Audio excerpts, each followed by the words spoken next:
Hello, I'm Alister McGrath, and I'm a professor of Christian theology at Oxford University. And in the second article that I've written for the website christianity.org.uk, I'm going to look at one of the questions that many people ask about Christianity, and this concerns the nature of faith. Why commit yourself to a way of thinking and living that can't be proved to be true? Now, that's a perfectly fair question. The atheist scientist Richard Dawkins argues that we should limit ourselves to what can be proved to be true, preferably by the natural scientists.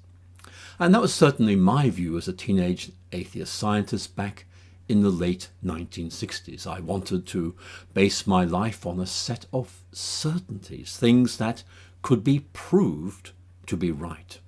And it all seemed so simple. Since Christians could not prove the existence of God, their beliefs were, they were intellectual nonsense. Atheism was the only option for an intelligent person. And as I saw things back then, atheism was about proved facts, not misguided beliefs. Now, I don't think like this anymore. For a start, the world turned out to be rather more complicated than I had realized. And I hadn't understood what Christians meant by that word faith.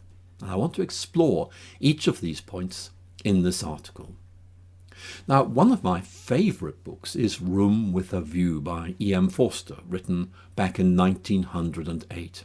And I suspect many of you will know this through the wonderful Merchant Ivory film version of this novel. Now, Forster disliked creeds of any kind, whether they were political or religious. But the rise of political extremism in the 1930s, like Nazism, made him change his mind. He realized that the best response to a bad creed is not no creed, but a good creed. We need these if we're going to hold on to what really matters in life, such as human rights, human freedom, and human dignity. So let's begin by doing a mental experiment. Supposing you limit your beliefs to what can be proved to be true, things that you can know with certainty. What kind of world would that be? Well, it would clearly include logical or mathematical truths like 2 and 2 make 4, or the whole is greater than the part. Yet these are closed worlds of certainties. They're existentially hollow, and actually they're deeply unsatisfying. They do not, and in fact they could not, include any beliefs about, the meaning of life or what it means to be good. And it couldn't include belief that there is a God or that there is no God. Why not? Well, because none of these can be proved to be right. An atheist who declares there is no God, or a Christian who believes that there is a God, are actually in pretty much the same situation. Now, the British novelist Francis Spufford put this point rather neatly in his book Unapologetic.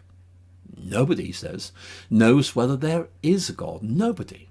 Dawkins presents his personal belief on this question as if it were a scientific fact, and takes the view that anyone who thinks otherwise is deluded. But you see, it's just not that simple. Now, here's my point. Only shallow truths can be proved. And we live in a complicated world in which we just have to live with uncertainties about just about everything that really matters. This doesn't mean that we invent our ideas about the nature of good or the meaning of life.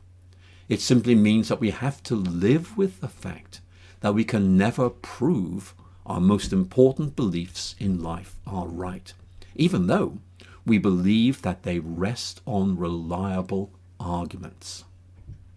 Now, while Dawkins and I share very different views of God and the meaning of life, we do have one very important thing in common. You see, neither of us can prove that our views are right, and we both believe that they rest on reliable foundations. It's about faith. But I hate to tell you that the idea that atheism is the only option for a thinking person is now seen really as a piece of intellectual theatrics, a kind of form of bullying rhetoric that seeks to browbeat others into submission.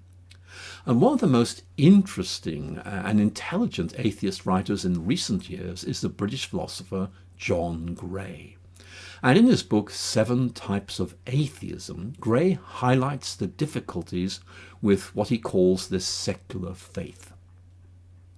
Now, interestingly, Gray suggests that an atheist is best understood as someone who has, and I quote, no use for the idea of God. Now, as Gray himself makes clear, this doesn't really amount to very much. But I think Gray's point is very clear. While nobody can prove that there is no God, some people simply find that they have no use, as Gray puts it, for this idea. And that, I have to tell you, as I know from many personal conversations, is where a lot of people find themselves. They have no idea whether there is a God or not. God just doesn't feature on their radar screens. Now, I take this form of atheism, or is it really agnosticism, with the greatest seriousness and respect. For me, as a Christian, it raises a really important and interesting apologetic question. If someone has, I quote, no use for God, then surely Christians ought to be able to explain the difference that belief in God makes to their lives, and why it could be such a life-changing matter. I'll be coming back to this later in this series of articles. But let's move on and think about how Christians understand that word faith. The Apostles' Creed opens with the Latin word credo, which is usually translated as I believe. Yet the proper meaning of this Latin word at the time when the creeds were written actually was much more interesting than that. It really means to trust or to rely on something or someone. So when I say as a Christian that I believe in God, I don't just mean I think God exists. What I'm doing is to celebrate my discovery of someone who I can trust, who gives me meaning, identity, and security in this messy, uncertain, and often perplexing world. So faith is about trust. It's about trust in the reliability of the Christian way of understanding the world and in the graciousness of the God who is made known in and through Christ. So you see, faith is really a relational matter. It's about loving God and being loved by God. It's about knowing that wherever we go, we are accompanied by God, so that we are never alone. Now, early Christian writers use the image of an anchor when talking about faith. Why? Well, because faith is not just about believing that there is a God. It's about attaching ourselves to God, holding on to God, knowing that this gives us stability and security in life's storms. Yet faith is not simply the act of trusting in God. It's more than that. Faith also concerns what Christians believe, which gives substance and depth to their faith and helps shape the way they understand themselves and the world, and indeed how they live out their faith. Faith is about both the subjective act of intellectual and relational trust and the object of that trust. Now, William Temple, a former Archbishop of Canterbury, made this point, I think, rather well. Here's what he says. Listen to this and see what you think. Faith, he writes, is not only the assent of our minds to doctrinal propositions. It is the commitment of our whole selves into the hands of a faithful Creator and merciful Redeemer. Now, as a Christian, I don't just have faith. I have faith in someone and something beyond me, and the ways in which Christians have tried to express this in words. So, what's the basis of this faith? If it can't be proved, well, why would anyone take it seriously? Now, I think it's really important here to appreciate that something can be reasonable, even if we can't prove it is right. And the literary Critic Terry Eagleton is one of many who points out that, and I quote, "we hold many beliefs that have no unimpeachably rational justification, but are nonetheless reasonable to entertain."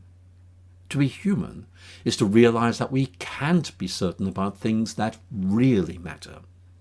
But deep down, everyone knows that there are certain things that we value and trust. And in the next article, I'll explore some reasons for taking Christian ideas seriously. Thank you so much for listening.